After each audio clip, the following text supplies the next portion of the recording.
Well, so it is my pleasure to be here, of course, in the forum, which brings together the leading authorities and expert speakers with a very comprehensive agenda that considers relevant issues concerning the fight against money laundering and the financing of terrorism.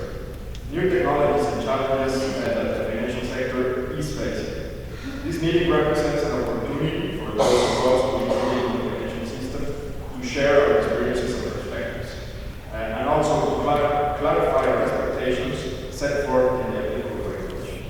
A permanent dialogue is necessary to properly exert our powers and for the proper compliance by the financial institutions. I will refer to the Mexican regulatory policy advances, our challenges, and our experience in recognizing new technologies which are applicable to the financial sector and very broadly to the supervision model. In regards to what the Minister of Finance does, we are responsible in Mexico for the development and stability of the financial system for the benefit of the Mexicans, of course, aiming for a balance, among others, between the following objectives: prevention, detection, and combat of money laundering and financing of terrorism, compliance with international standards, reassure customers, institutions, and authorities, domestic and foreign, that Mexico has a robust legal framework, promote competitiveness of the Mexican financial system, and strengthen the financial inclusion policy. In that sense, we have faced great challenges, such as strengthening the AML regime, promote financial inclusion, and strengthening confidence and perception of the Mexican financial system. However, it has been essential that we continue with our commitment to continue advancing against the adversities and challenges ahead, like there is here. If I may, I would like to give a general view of the Mexican AML agenda for the near future. We have adopted, since a few years ago, a three-tier agenda, changing the legal regulations, the secondary regulations from CMDB, and of course, strengthening supervision. But one important aspect of this has been the dialogue with the American authorities. There's a very broad agenda in which the Mexican banks, the Mexican private banks, are talking with the U.S. regulators, and of course, the Minister of Finance and the CMDB have also been talking about all the developments we've done. Recently in Mexico, three years ago, we passed a financial reform in which many of the AML concepts were incorporated to this reform. This was something that needed to be discussed with the American authorities and with the American banks so that our relationships could be improved in the near future.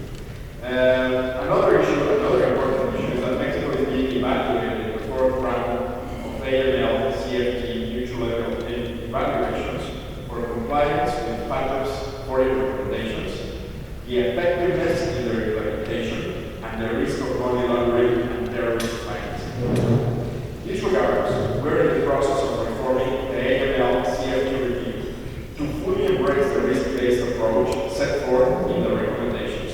So these are our next steps. Redouble our efforts so that the financial institutions, along with the relevant authorities, make a joint effort to eradicate the problem represented by the practice known as the risk. Remember that none of the FATF principles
powers for identifying and managing risks and take actions where appropriate.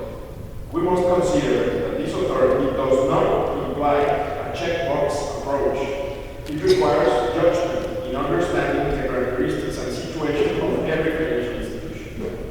In the event that weaknesses in risk management programs or breaches of laws or regulations are identified, AML supervisors should apply a proportionate range of remedial actions to address the identified weaknesses.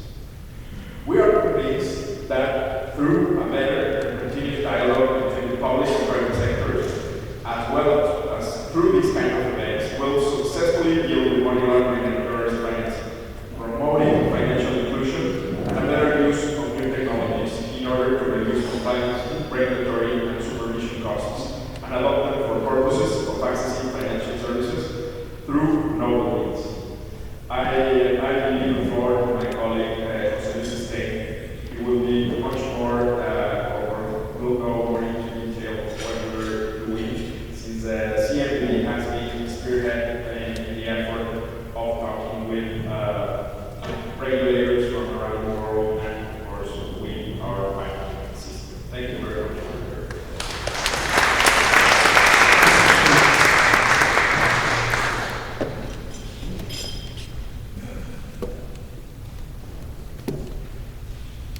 And I too will pass it over to José Luis Stein. He is Vice President of Preventive Measures of the Mexican National Banking and Securities Commission, responsible for supervising that financial institutions in the country comply with their AML CRT obligations.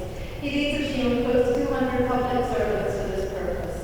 Previously, José Luis was the legal counsel of the Financial Integrity Group of the Legal Department of the International Monetary Fund, where he advised countries on AML CRT legal and strategic issues and contributed to policy development on these same topics. José Luis also worked with the Mexican Ministry of Finance, where he was representative of Mexico to AML CRT international bodies, counselor at the Mexican Embassy in the US, and head of the International Affairs Office of the Financial Intelligence Unit.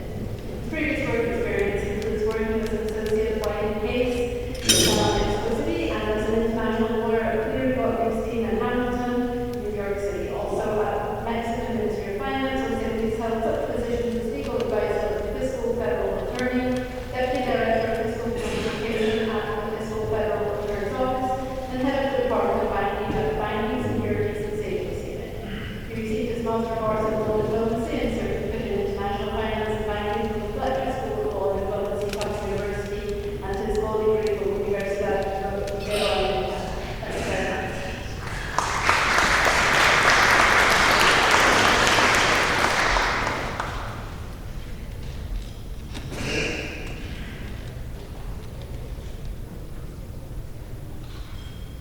So thanks everyone very much. Thank you especially to the IAB and the OAS for the invitation, as well as other bodies for the invitation to be here today and to be able to address many very high ranking officials from the Caribbean region. As my colleague Armando, who I have to say is very brave to have stepped into the microphone because he just took his current position 2 days ago. So we should applaud that effort.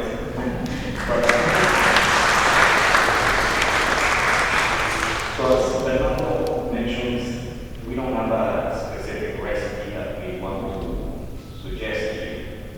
What we can offer is the beginning of a series of dialogues on which has been the Mexican experience, which are the measures we have adopted that have been positive, and which are those actions that we probably would not suggest you replicate. So the Mexican experience or the Mexican approach is straightforward. In order to mitigate the risk and equally important to better fight crime, countries, we believe, have to strengthen the integrity of their financial system by further developing their AML safety regime. This is quite logical, and this has been stated by different relevant actors, such as the head of the OCC, which is Thomas Curry. This is the way forward. And speaking with Luis as we had launched, she mentioned that countries in the region are eager to adopt any measure that is necessary to mitigate the risk.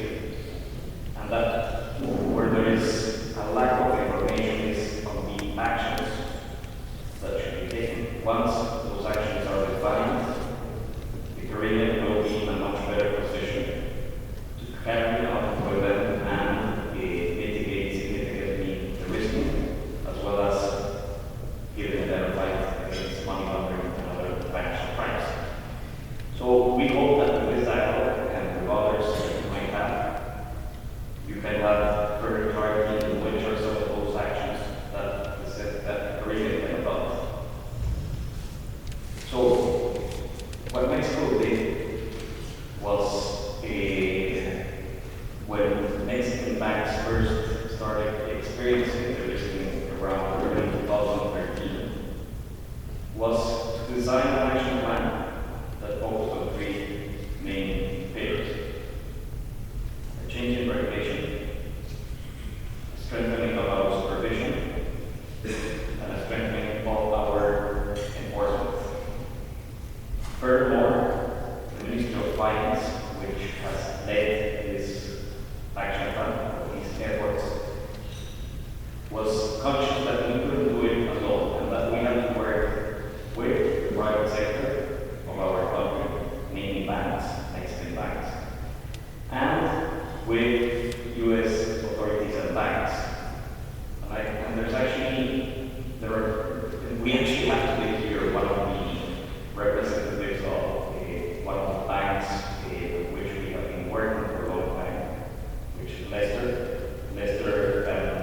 can share with you, and you'll probably hate me for this, but I suggest that in any time that we can do approach Lester, because he can also give the perspective from the private sector on how these U.S.-Mexico dialogues have been evolving over time.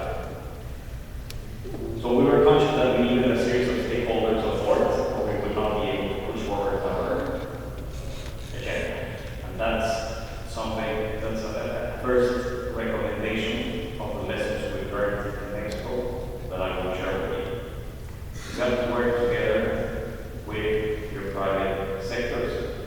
In banks, I'm sure you're doing it, but not if it's key. And as much as possible, seek for an approach with U.S. authorities, banks, and other global banks, and authorities from other key financial system countries. So we would like to share, as I mentioned, with you some of the specific measures that have been adopted or are in the process of implementation with regards to the pillars that I've referred to. And I would also like to share some details on the bilateral U.S.-Mexico initiatives that have been embraced. So the first thing that we proposed, or that we committed ourselves to the goal, was to comply with FATCA standards. That was a basic. It's very complex, it's very difficult. FATCA standards are very broad. But that was, we knew, the first milestone that we had to achieve, to be at least at the expected level of regulation on AML stage. So we issued an anti-money laundering law. We amended 14 different sector regulations.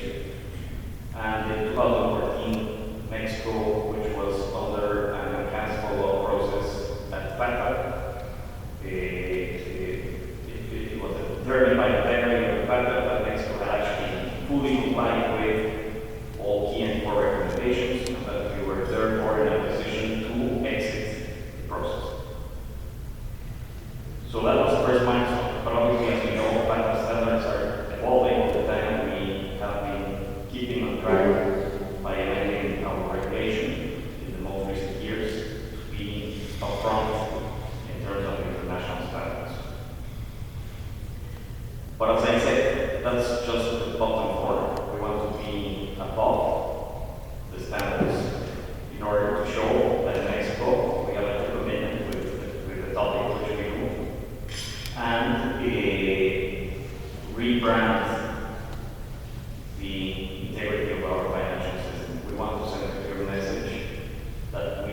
reasonable or in which we could identify which was the legal origin of those amounts.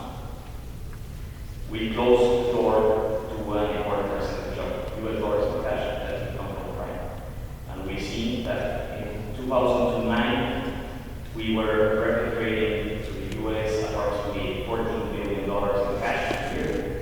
As of 2012, 2013, that amount decreased to approximately $4 billion. So the $10 billion that are not entering, or an important percentage of those $10 billion that are not entering any longer in cash to the next 15 years. Another action that we took was a very comprehensive financial reform, which included amendments for 30 different regulations, in which we established higher sanctions than those recommended in terms of international standards for alien crimes.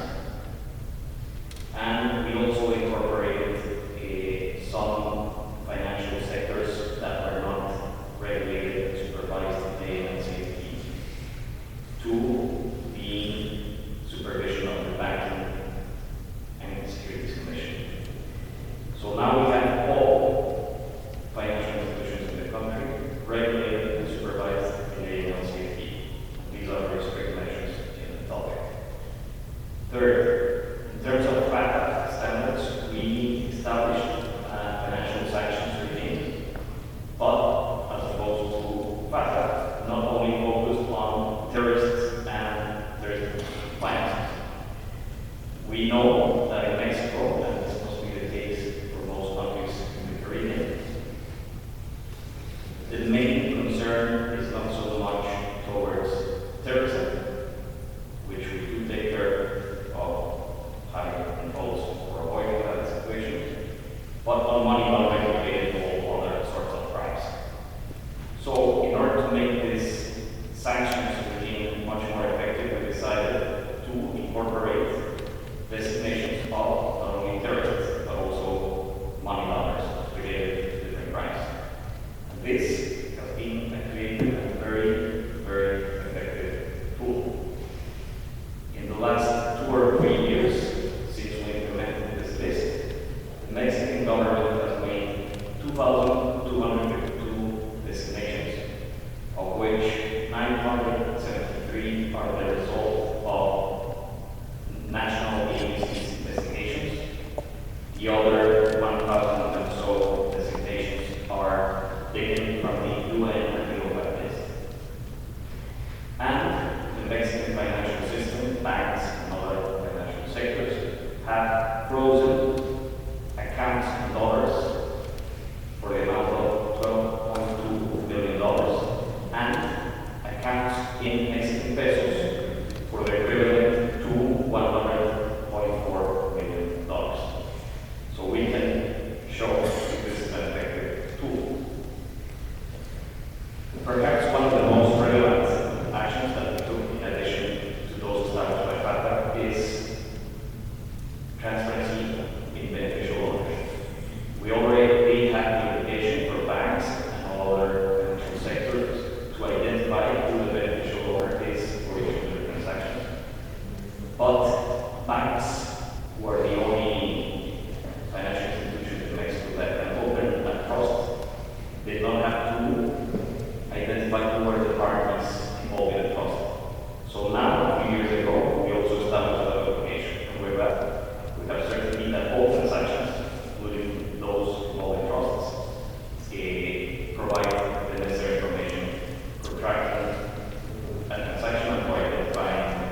very much in the lines of the US manual for regulators, which is the FFIC manual.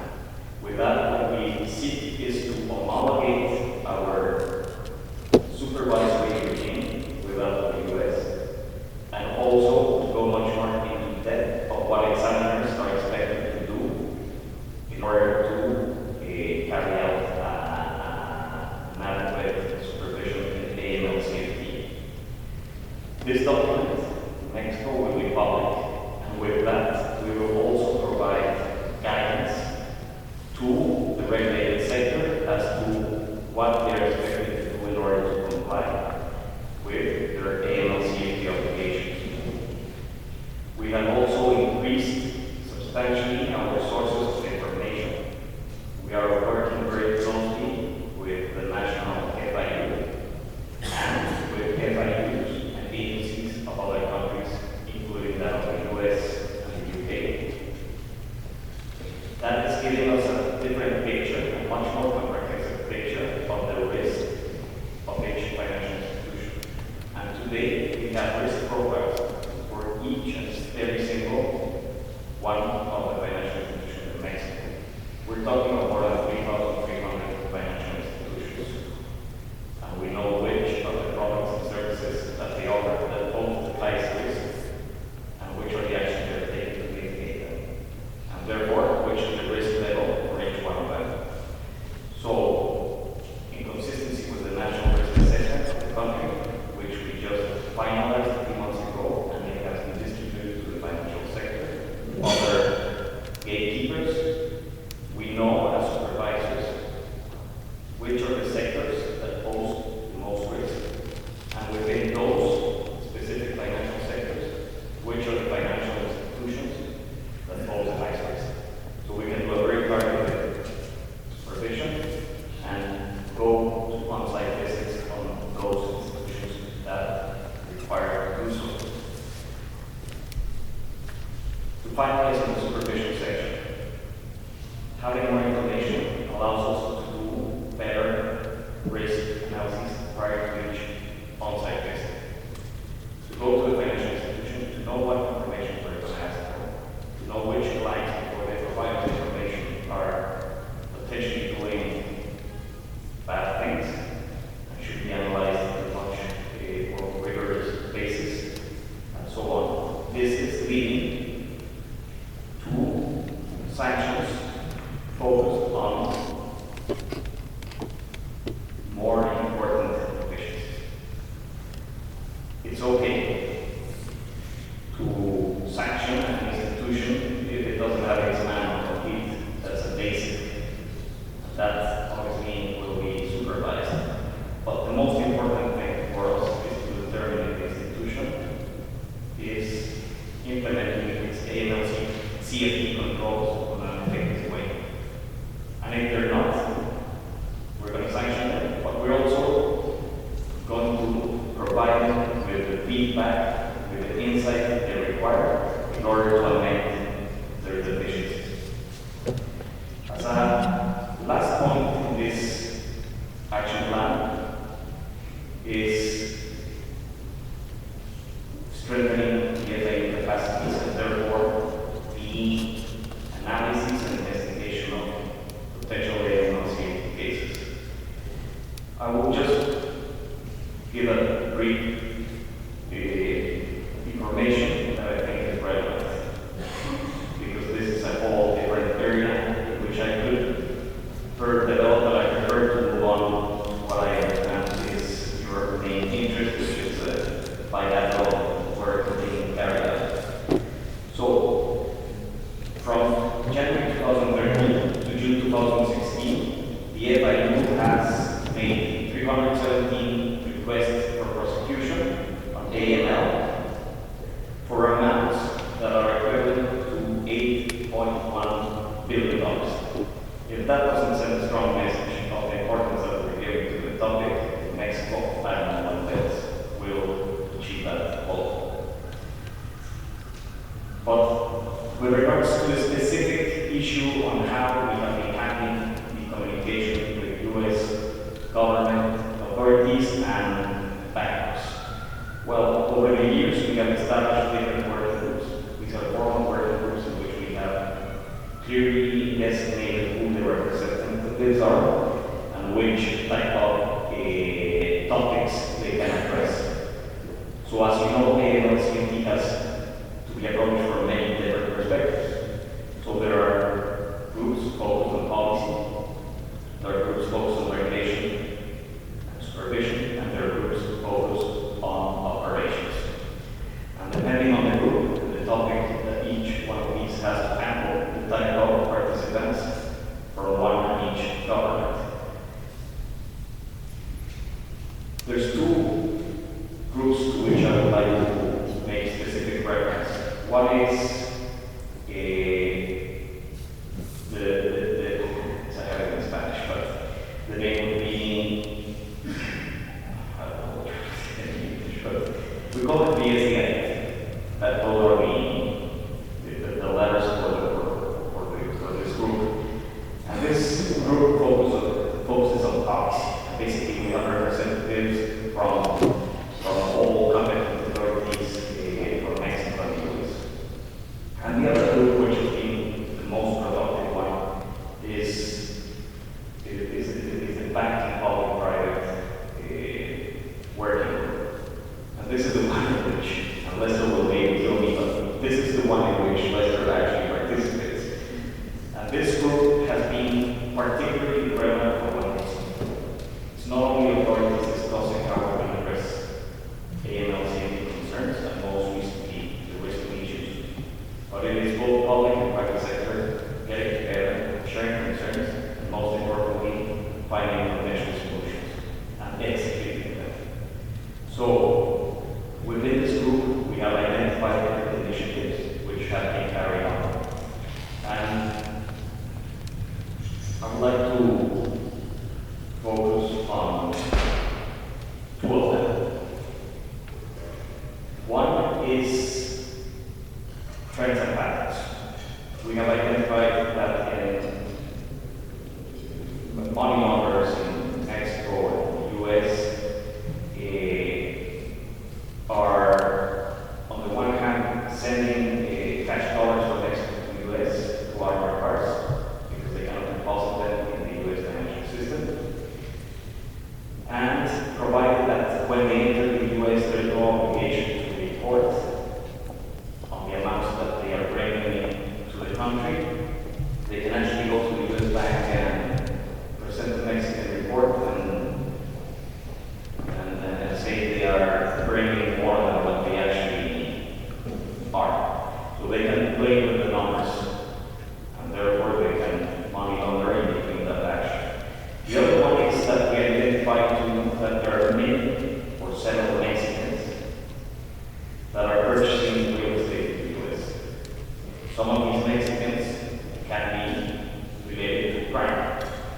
And so FinCEN issued a DTO, this is a geographical target order, requesting title insurance companies to inform to FinCEN of any transaction that is in dollars above a certain threshold involving Mexican cash in certain cities.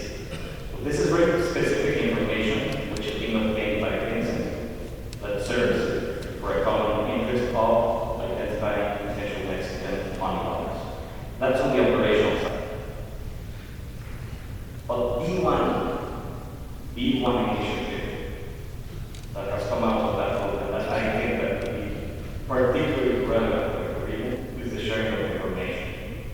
US banks and other global banks are every day more eager to obtain as much information from their clients.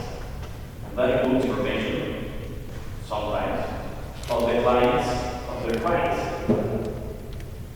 So, Mexican banks do not share information. Mexican banks that held correspondent banking accounts in the US do not share information when the US bank requested for it of their clients because of banking secrecy laws.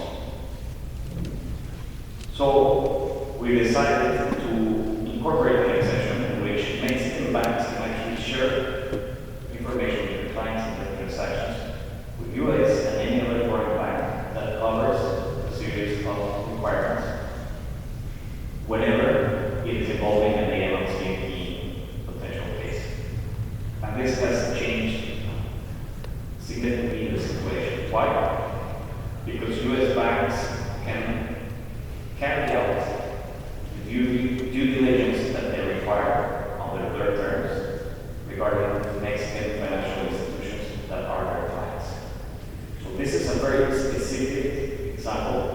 practical one that you could think of adopting and that I believe would take any argument from US or any other global bank on not carrying out due diligence that they need to carry in order to determine on a risk-based approach on a case-by-case basis if a given financial institution from a different country is in a good level or not in, say, on safety controls.